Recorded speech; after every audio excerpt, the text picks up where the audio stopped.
Olá, sou a aluna Flávia, estudante de Direito, e hoje eu vim trazer para vocês o crime culposo e o crime pré-terdoloso, segundo a teoria de Kleber Masson. Para Masson, o crime culposo, né, o agente, ele não quer o resultado, mas ele age com descuido e acaba gerando o resultado lesivo.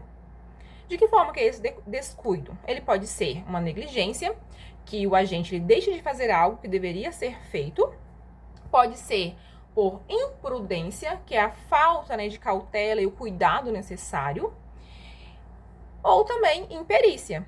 A pessoa ela não possui a qualificação necessária para exercer uma atividade, mas ela acaba exercendo mesmo sem ter, digamos ali, né, essa qualificação. Então ela acaba assumindo, né, o resultado lesivo. A culpa também, ela pode ter graus. Pode ser levíssima, que é a forma mais branda, né, do crime culposo, leve ou grave. Bom, no direito penal, não existe a compensação de culpa.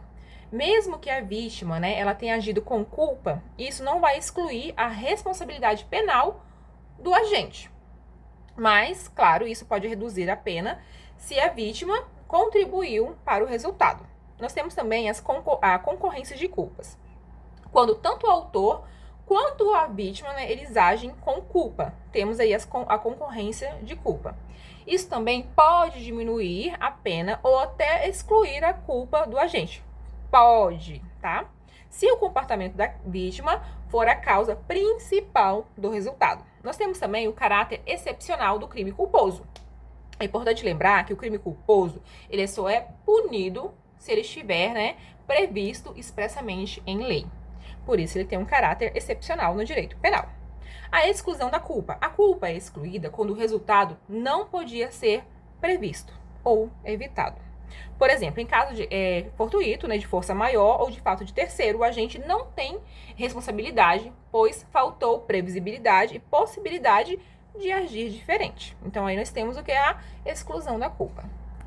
Bom, e agora nós vamos falar do crime pré-doloso, que é uma mistura de dolo e culpa. Ou seja, o agente ele tem a intenção de praticar um ato inicial, mas acontece um resultado mais grave do que ele queria, né? De forma culposa. Então, ele tem uma intenção ali, ele tem um dolo, mas o resultado acaba sendo mais grave do que ele previu. Um exemplo, uma pessoa ela quer apenas agredir, né, a outra. Mas a agressão acaba resultando na morte da vítima. Ou seja, houve dano, né, houve dolo na lesão, ou seja, ele quis fazer isso, mas culpa na morte, porque ele não previu, ele não achou que iria causar a morte da vítima. No crime pré-doloso, nós temos o dolo no antecedente, ou seja, no primeiro ato. O agente, ele quis praticar tal ação. Ou seja, ele tem dolo. E culpa no consequente, no resultado mais grave. São 3 requisitos principais. Que o agente pratique um ato inicial com dolo, ou seja, ele quer praticar tal ação. Que o resultado mais grave, ele ocorra de forma culposa. Ou seja, o agente foi agredir a vítima, mas a vítima acabou morrendo. E não era esse o objetivo dele inicial. E que a lei, né, claro, penal preveja esse crime de forma expressa. Então, vamos lá para a diferença entre dolo, culpa e pré-doloso. No crime doloso, o agente, ele quer o resultado, né? Ele vai praticar aquele ato e ele almeja aquele resultado. Ou seja, ele vai bater em alguém, ele quer matar aquela pessoa. Então, ele vai bater até a pessoa morrer, porque ele quer esse resultado, certo? Já no crime culposo, ele não quer, mas ele age, né, sem os devidos cuidados. Negligência, imperícia e imprudência.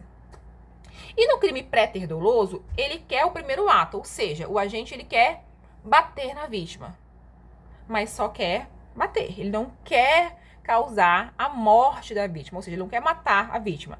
Mas então ele vai ter o quê? Dolo no primeiro ato, tá? E o resultado mais grave, que digamos a morte da vítima, acontece sem a intenção. Tentativa e coautoria. Não existe tentativa no pré-doloso, porque o resultado mais grave acontece sem vontade. Já na coautoria, todos envolvidos no ato inicial podem responder juntos, mesmo que não tenha causado diretamente o resultado mais grave. O crime pré-ter doloso, ele tem uma pena própria e específica, diferente das penas do crime doloso ou culposo simples. Concluindo, o crime culposo e o crime pré-ter doloso se diferenciam do crime doloso, quando a gente tem a intenção certa, né, do resultado final. Principalmente porque o resultado, né, no crime pré-ter doloso e no crime culposo, o resultado ele não é o objetivo, não é querido, tipo, ele acontece sem a intenção do agente. No culposo, o agente, ele não tem os devidos cuidados, como eu disse. No pré-ter doloso, ele quer uma coisa, mas acaba causando uma outra coisa mais grave. Tipo, ele quer bater na vítima, mas ele acaba causando a morte da vítima. E essas distinções são fundamentais no direito penal. Muito obrigada.